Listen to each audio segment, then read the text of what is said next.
Oke, jadi baik Bu, perkenalkan saya Dokter Randi, dengan Ibu siapa? Iva itu. Oke, baik Ibu Iva, umur berapa Bu? 21. Oke, baik Ibu. Pada kali ini saya melakukan pemeriksaan atau penilaian anamnesis dari defensi besar besi Bu. Oke, baik Bu, untuk pertama-tama saya akan menanyakan identitas Ibu dulu. Dengan Ibu siapa? Iva. Dengan ini Ibu Iva, umur berapa Bu? 21. Oke, baik Ibu, umur 21. Oke, untuk Ibu, apakah anak-anak berapa Bu? Saya anak ketiga. Oke, baik Bu, anak ketiga. Oke, setelah itu saya akan menanyakan untuk riwayat Bu. Untuk riwayatnya Ibu keluarnya apa Bu? Saya merasa pusing katanya. Oke, baik, saya pusing ya Bu. Apakah ada perubahan warna kulit, terus sensasi lidah terbakar mungkin, atau sesak nafas? Susah nafas ya. Oke, baik, sesak nafas ya juga Bu. Untuk selanjutnya, saya akan menggali lebih dalam juga untuk penyakitnya Ibu. Apakah Ibu ada hemoroid sebelumnya? Enggak ada. Oke, untuk perubahan pola BAB? Tidak ada. Oke, apakah Ibu juga pernah mengalami mimisan? Itu sering dokter. Oke, baik, saya jawab. Terus selanjutnya saya akan juga menanyakan untuk lebih dalam lagi. Sebelumnya itu, apakah Ibu pernah mengalami celiac disease atau malnutrisi, hemoroid atau kanker kolorektal sebelumnya? Belum pernah. Oke, baik Bu. Jadi apakah Ibu juga pernah memakai obat-obatan seperti proton pump atau obat asam lambung atau obat penyerapan besi atau obat NSAID mungkin? Belum pernah sebelumnya. Oke, jadi Ibu belum pernah untuk mengonsumsinya juga ya. Oke, jadi untuk riwayat keluarganya Bu, apakah ada keluarga yang mengalami hal yang sama seperti Ibu? Tidak ada. Oke, baik, tidak ada ya Bu. Untuk riwayat sosial ekonomi juga, apakah Ibu sering mengonsumsi teh sebelumnya atau sering mengonsumsi sayur-sayuran mungkin? Saya biasanya cuma minum teh sirup pagi hari, terus juga saya belum bisa makan daging, jadi saya makan sayur-sayuran. Oke, baik Ibu. Ibu suka makan sayur dan suka minum teh ya Bu? Ya. Oke, jadi baik Bu. Untuk ini seperti kita tahu juga teh dan sayur-sayuran itu emang bagus dikonsumsi. Tetapi kalau Ibu sering mengonsumsi, itu yang akan membuat Ibu tuh mengalami namanya anemia defisiensi zat besi. Dimana jika Ibu mengonsumsi teh atau mengonsumsi sayur terlalu berlebihan, itu akan menghambat atau itu akan membuat defisiensi zat besi pada Ibu. Nah, itu dimana juga itu akan bisa membuat peningkatan kebutuhan besinya Ibu tuh bertambah, terus berkurangnya asupan besi, terus ada gangguan absorpsi besi juga ya Bu.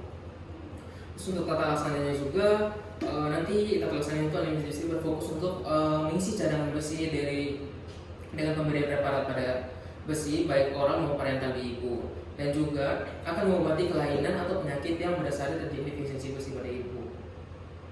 Terus selanjutnya untuk efek sampingnya juga Bu, nanti efek samping itu nanti ada efek samping itu terasa rada terbakar, mual, kram perut dan diare.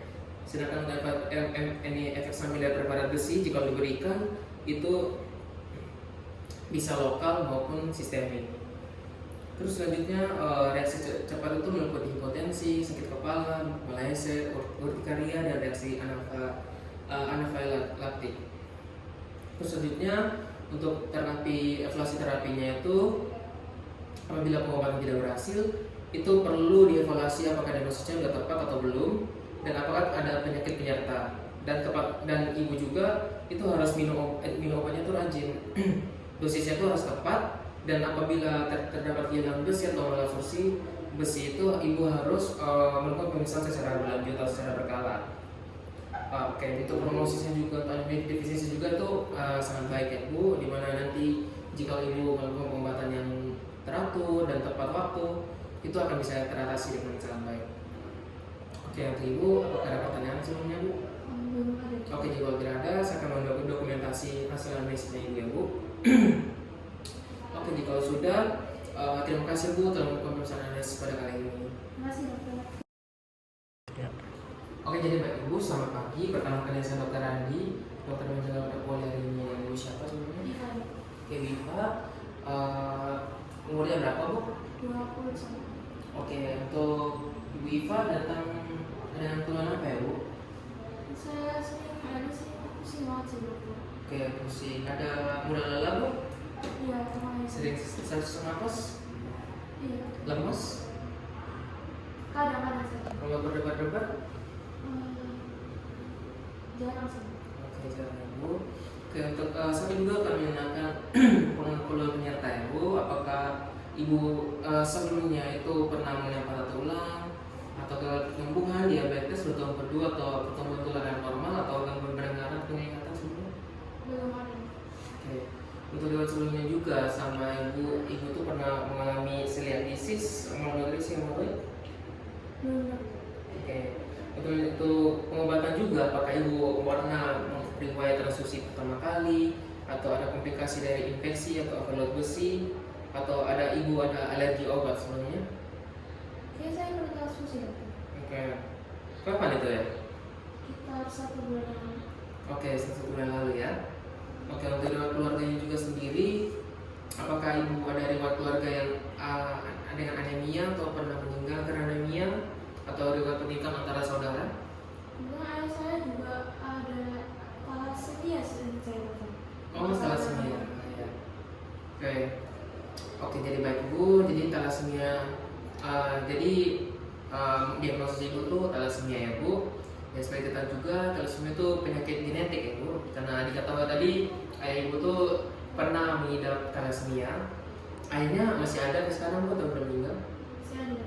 Oke, jadi penyakit genetik itu diturunkan ya bu, diturunkan ke ibu atau anaknya sendiri, sehingga apabila ada anggota keluarga yang terdiagnosa dapat dilakukan pemeriksaan screening dan anggota keluarga lainnya. Terus selanjutnya total alasannya itu mungkin bisa pemberian transfusi darah, bisa transportasi sutur, atau pemberian cheating agent untuk mencegah terjadinya hemosiderosis atau overload besi. Dan perlunya juga ada tambahan dari asam folat untuk mengurangi absorpsi besi dengan minum teh dan mengurangi vitamin C. Dan itu juga bu, saya ingatkan juga pada ibu untuk jangan terlalu banyak minum teh atau kopi ya bu, karena itu juga bisa mengganggu untuk absorpsi dari besi pada ibu. Oke, selanjutnya untuk efek terapi mungkin ibu transfusi darah itu memiliki resiko yang infeksi seperti hepatitis B, C atau HIV serta hemodialisis, sehingga kita tuh perlu monitoring status besi secara rutin yang ibu, dan juga pemeriksaan lainnya juga untuk mengetahui apakah ada penyumbatan besi pada organ-organ jantung dan hati. Nah, untuk evaluasi terapinya itu mungkin keberhasilan terapinya itu mencapai kadar HbA optimal, dimana kalau HbA-nya ibu optimal itu akan ibu dikatakan normal ibu. Jika HbA-nya meninggal optimal itu kita harus melakukan pemeriksaan ibu, karena jika pasien tidak mendapatkan terapi maksimal atau tidak diterapi dapat menyebabkan kegagalan pertumbuhan. Nah, untuk memonitor risiko hemodialisis atau overload besi itu dilakukan pengukuran status besi secara rutin dan pemeriksaan lainnya untuk mengetahui apakah ada penyumbatan besi pada organ-organ seperti jantung atau hati pada ibu. Nah, untuk promosi thalassemia sendiri itu baik ya bu, dengan terapi yang tepat pada pasien thalassemia mayor dan transfusi yang rutin, diberikan cheating agent untuk mengurangi risiko morbiditas dan mortalitas akibat dari hemosiderosis itu ya bu. Oke ibu, apakah ada pertanyaan sebelum kita lanjut? Oke, kalau tidak ada saya akan mendokumentasikan hasil analisis ini. Oke, jadi baik ibu, terima kasih telah melakukan analisis pada kali ini. Iya.